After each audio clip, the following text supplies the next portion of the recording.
Hi there, I'm Kathleen Jasper, and today I'm going to be talking about what you should do when asked specific curriculum questions in your teacher interview. This is an add-on from a previous video we did, how to stand out in your teacher interview. And in this video, I'm going to dig down a little bit deeper to talk about specifics when asked some of those difficult questions you might be asked by the principal. Let's get started. So we've been getting a lot of questions regarding the interview process. And we just did a video, how to stand out in your teacher interview. You can get that here. But some of you are asking more specific questions like, what should I do when the principal asks me what my reading block should look like? Or what should I do when the principal asks me what my math block should look like? And then another one, what should I do when I'm asked classroom management questions? And because many of you don't have the experience that other teachers have, these questions can be very difficult. But I'm going to give you some awesome answers you can use during your interview and that you can use in your classroom. So let me just emphasize this really well for you. I want to make sure you understand that what I'm telling you to do in this interview should also be done in your classroom. So I'd hate for you to answer these questions, in a really effective way during the interview and then not use these practices in your classroom. When I tell you to talk like this in the interview, definitely bring these practices into the classroom because they're very effective and it's what your principal is going to want to see when he or she observes you in the classroom. All right, so when asked about your reading block, there's a couple of things that you want to make sure you hit.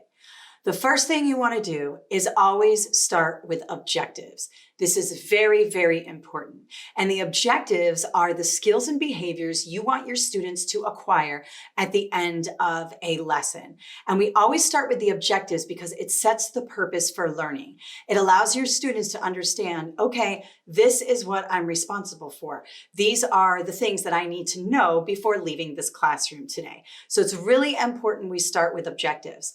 Now, objectives are usually verbs, meaning that they are things like understand, identify, apply, synthesize, evaluate. They're all verbs that you want your students to do. Now, some principals want you to start with the student will understand this. The student will evaluate that. The student will apply this. Or sometimes, they don't have that specific, criteria for you to do in your objectives, but you definitely want to use that Bloom's taxonomy and use those verbs in your objectives because you want your students to do these things or be able to do these things when they leave your classroom. So for example, if you're in a reading block and you're about to start the lesson, and maybe it's the first time that you have had students engage with this specific type of text. Maybe this is going to be a pretty difficult lesson. Well, you're going to start off with those verbs at the bottom of the Bloom's taxonomy. So the understand, the identify, the locate, things like those. Those are level 1 skills, meaning they're on the low level of the cognitive domain. So it might be something like understand characterization in this particular story, or identify key words in this passage. So those are some of the objectives you may start with. As the students get better, you're going to push those objectives more towards the higher order thinking verbs like evaluate, analyze, apply.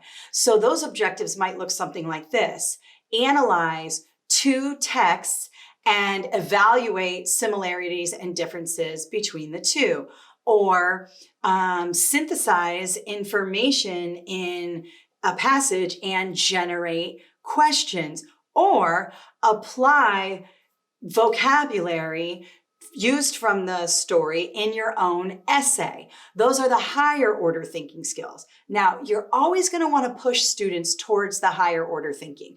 We always want to push students towards critical thinking. And so you might want to mention that in your interview, that in your reading block, your goal is to not only help students comprehend the text, but also to become critical thinkers. So when you talk about objectives as being the first start of your lesson, the first thing you're going to do, you may want to say, well, if it's a brand new text or it's a brand new skill we're working on, my objectives will be, kind of that lower order thinking. But as we move through the lesson, I'm going to increase those objectives into higher order critical thinking objectives. Okay, so you're going to gradually push the students there.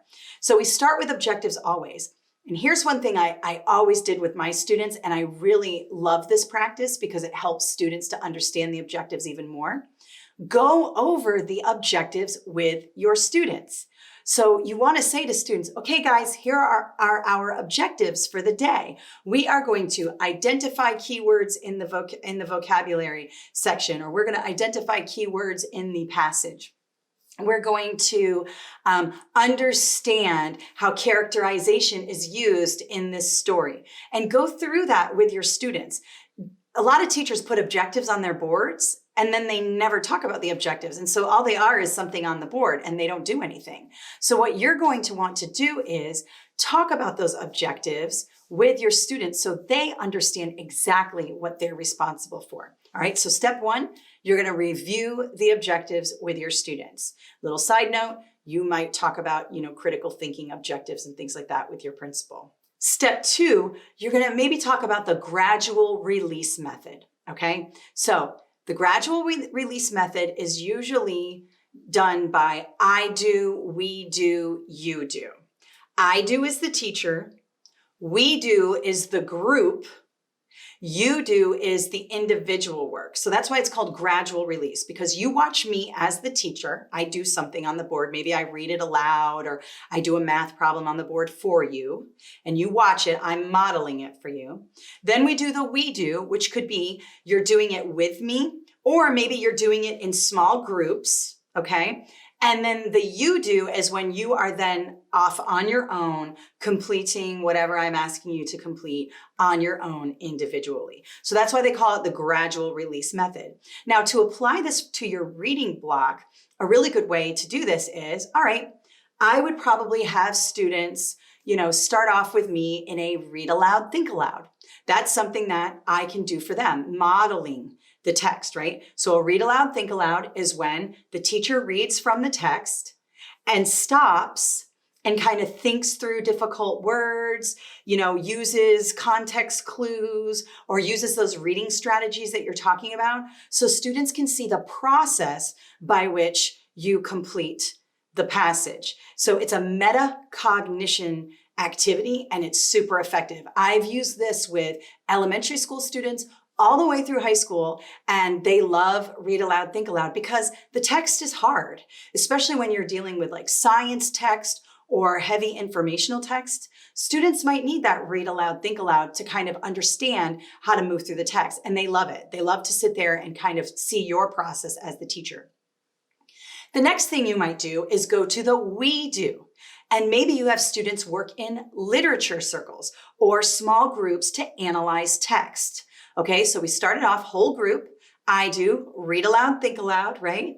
I'm modeling for you. Now I'm going to set you off into your groups, and you together as students are going to analyze the text or do some sort of reading activity. Literature circles is a great fallback activity. I used it all the time in every single subject area that I taught. Literature circles are not just for reading. It's for science text, social studies text, all kinds of activities. So you might want to say that. Then I might have them go into literature circles to analyze text and discuss it together. And then finally, the you do, you may have students read something on their own and maybe answer some comprehension questions, or you may not. You may skip the individual work and just say, then we'd have a class discussion and talk about it or something like that. Or maybe you do, a timed fluency read or something like that where the student is working on his or her own. So that would be the I do, we do, you do. Now, good teachers have been doing this since the beginning of time, but this is kind of what it's called in the classroom. So when asked how you would approach your reading block, first things first, objectives. You're going to go over the objectives with the students, and the objectives are always aligned to the standards. Remember that. We always align objectives to the standards, and we go over those with students. Then we start with an I do or a whole group where I, the teacher, am the facilitator, and maybe I do a read aloud or we do a read aloud, think aloud, something like that. Second step, we do. In groups, students analyze text, ask questions, maybe read aloud to one another, partner read, something like that where it's a small group or paired activity. And then maybe the you do, where the student reads on his or her own, answers comprehension questions, or perhaps, maybe does a writing assignment, maybe journals on his or her own and discusses the activity, something like that, okay? So I do, we do, you do. And then the last step of the lesson, which is what a lot of people forget about, is review the objectives. All right, so we just did all this work towards our objectives. The last thing you want to do is just, say, okay, that's it, we're done. The best thing you can do is say, all right, guys, before we leave, let's go over our objectives and see if we hit these objectives. Are we able to understand characterization in the story? And they might say, yes. And maybe you ask a couple of questions. Okay, tell me how this character is structured, or tell me how that character is structured. And that's a quick formative assessment to see if they've got it, right? And then you might say, okay, our second objective was this. And you may say, did we hit this objective? And you might get, some yays and nays. Maybe some kids didn't get that objective. Well, that's good formative anecdotal data, because then tomorrow that objective goes to the top of your list and you review that objective tomorrow and maybe reinforce that objective with another activity. Okay, so not always are you going to go check, check, check, everything's perfect and done. We know as teachers, that's not what happens. A fire drill could have happened in the middle of your lesson. A couple kids might have gotten called out of the room. Gosh knows what happens. So many things happen. So you may have to pull those objectives to the top for tomorrow. Either way, it's okay to have to repeat objectives. But going over those objectives with students is very, very effective. And I'll tell you this. When I was an assistant principal, if I went in and observed a class and the teacher went over the objectives first, then did the lesson, and then reviewed the objectives at the end of the lesson, for sure she or he is getting an exceeds from me. That is such a valuable thing to do in the classroom. So again, I'm telling you how to answer this in an interview, but if you want to be a highly effective teacher, you're going to want to do that in your classroom as well. Okay, so that's how you might want to structure your reading block. Now, there's variations on that. I mean, you certainly want to mix it up a little bit as kids, as you teach the kids and things like that. But that's a really good way to structure it. And that's kind of a template you can do every day and just mix in different activities. Some people like a nice, template to kind of input what they're going to do throughout the day. Now let's talk about your math block. Let's say you're asked a question about your math block. Now, I know that we use worksheets in math. I know that worksheets are great practice, for that repetition math practice, but I recommend you not reference math sheets or math worksheets when you are in an interview. The reason being is that worksheets are kind of a bad word in an interview. And so we want to stay away from that because, again, we want to push kids towards critical thinking. So worksheets are more of practice, repetition, memorization, which is totally valuable in math. And you will use them as a teacher. They just should not be the main thing you use, especially when you're talking about your math block to a new principal. So let's talk about the math block. Again, objectives. The objectives are going to be aligned to the standards, and you're going to communicate the objectives to your students. It could be something as simple as understand where numbers fall on a number line, all the way up to apply order of operations to solve complex linear equations. It could be any of those things depending on what grade level you teach. A lot of times the objectives are in your book, in your textbook. You don't have to say this in the interview, of course, but there are objectives laid out usually at the beginning of every chapter in every textbook, especially if it's written by a reputable company. So just remember that. And so again, you might talk about your math block like this. All right, students come in and I will have a bell ringer on the board. Some simple math questions to get them warmed up for math, right? So some fun, just quick, maybe some division, fractions, whatever it is, getting them warmed up. A 5-minute activity so you can take attendance and so you can get ready to roll. Then you go over the objectives with your students for the lesson. You talk through them, you explain it, and then you move into the lesson. Now we can go back to that gradual release. And you don't have to say to the principal, I would use the gradual release method. Like, you don't have to be robotic.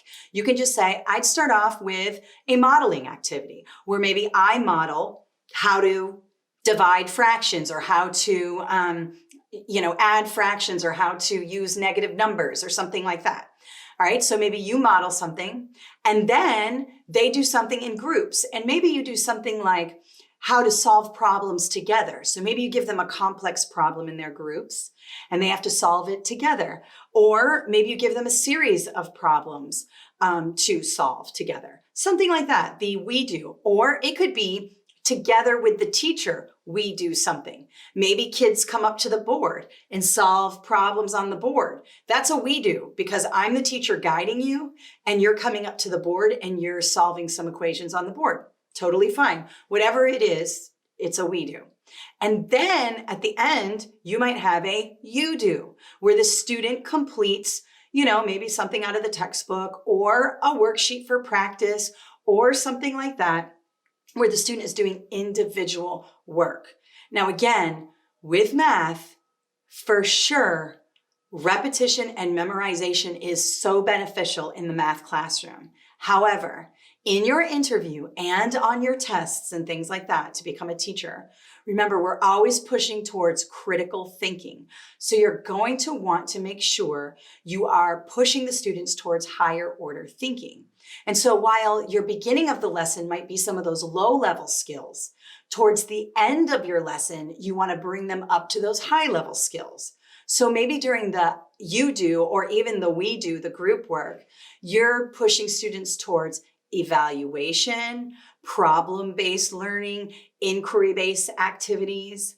So they might have to explain the process to solving that problem to his or her partner or out to the group. So explaining the process is a really good way to bump up that higher order thinking, get the kids moving up into that higher order thinking.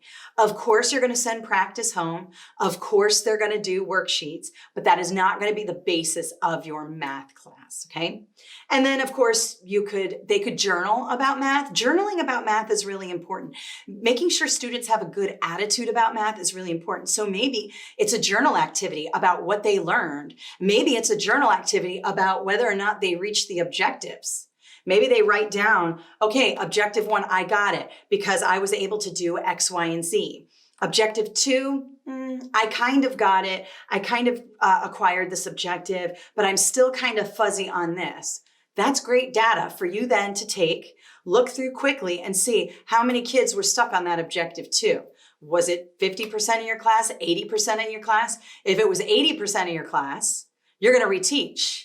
If it was only 10% of your class, you might the next day take those kids and review that objective and give these kids maybe an anchor activity to do while you review that objective with those kids, okay?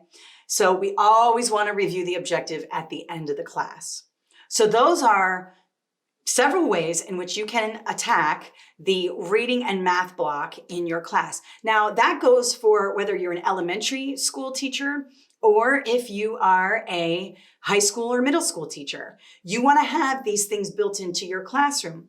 One thing I want to reiterate too is you might want to mention centers. Reading centers or math centers in your classroom. These are very effective. Not only does it get students up and walking around to each center, but you can build in critical thinking activities into those centers. And centers can often be used as individual work, where the student is just focused on, his or her work, or centers can be structured as group work, the we do situation. So, and we call it cooperative learning. It's the new term for group work. But cooperative learning means everybody has a role and everybody's contributing. Group work tends to be cheat work, where one kid does all the work and all the other kids just put their name on the paper. Cooperative learning is when we are all cooperating in the process together. Just a little side note there. And finally, let's talk about those classroom management questions you might get. Now, be very, very careful. A lot of people growing up had different discipline situations than we use now.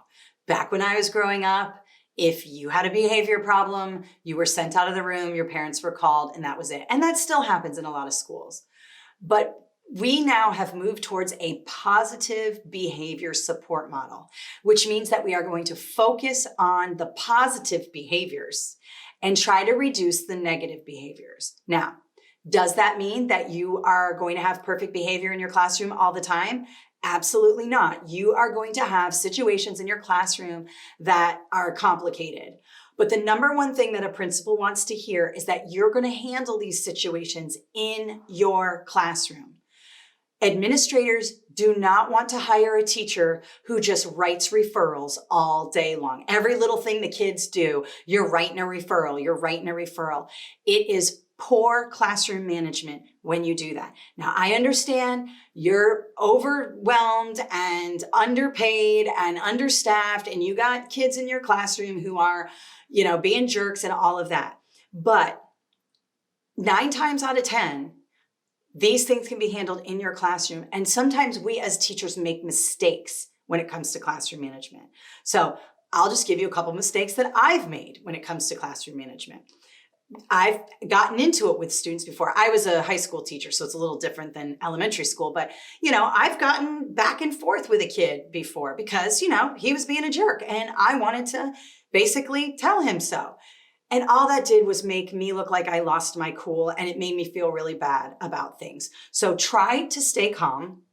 The other thing you want to do is, when you can, try to do some planned ignoring or only focus on the positive behaviors. Try not to break instruction. Your principal will want to hear this, and you're going to want to do this in your classroom. If there's a disturbance in the back of your room, let's say somebody's talking in the back of your room while you're doing your modeling activity, you do not want to stop and say, "Hey, girls, stop it." Because when you do that, you break instruction for everybody else in the room. So these 2 girls in the back of the room now have sucked all the energy out of the room, and now you forgot where you were in your place, in your reading or whatever, and everybody in the class is like, they were into it, and then all of a sudden instruction got broken. My suggestion is to use proximity control and simply just walk over to the back of the room where the girls are talking and just stand there. 9 times out of 10, they will stop talking. Now, you always have those who want to push it. Of course, they're asserting their independence. Then you can, use the tools in your toolbox. So wait until direct instruction is over and maybe sit down and speak with those students. One way that I have found that really helps with behavior is to focus on the positive things the student is doing. So something like this: "Hey girls, this is something you're really good at. I've noticed from your homework that this is actually something you are very good at. Is it that you're bored right now? And so you're talking because, you're kind of bored? If that's the case, maybe you can help me with some things on this. Maybe you can come up with an activity we can do. Or maybe you can help me with these students over here. Let's do some group work over here." When you ask students for help, they immediately are like, "Oh, yeah, I can help you."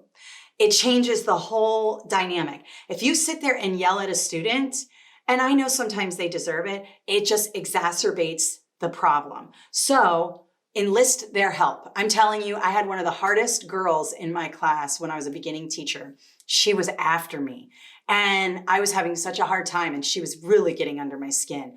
And the minute I said to her, "You and I have to work together. We're going to be together in this class for the next 180 days.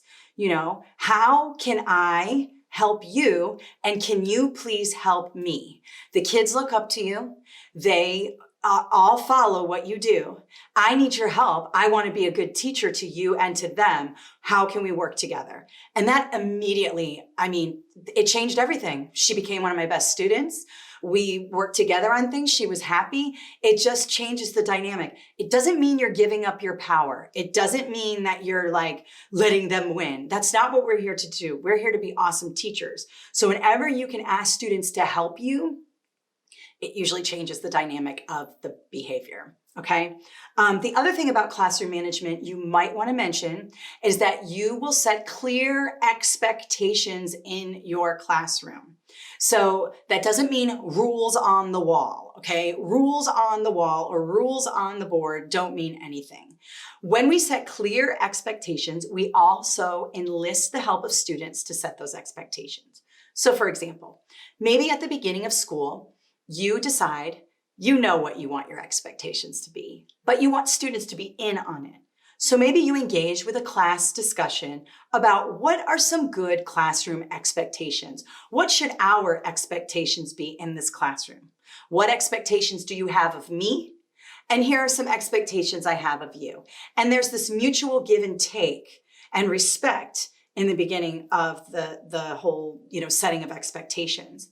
Then when a student breaks an expectation or, has a behavior mess up, you can privately say, hey, Kim, or hey, Jose, or whoever it is, we set these expectations together, remember?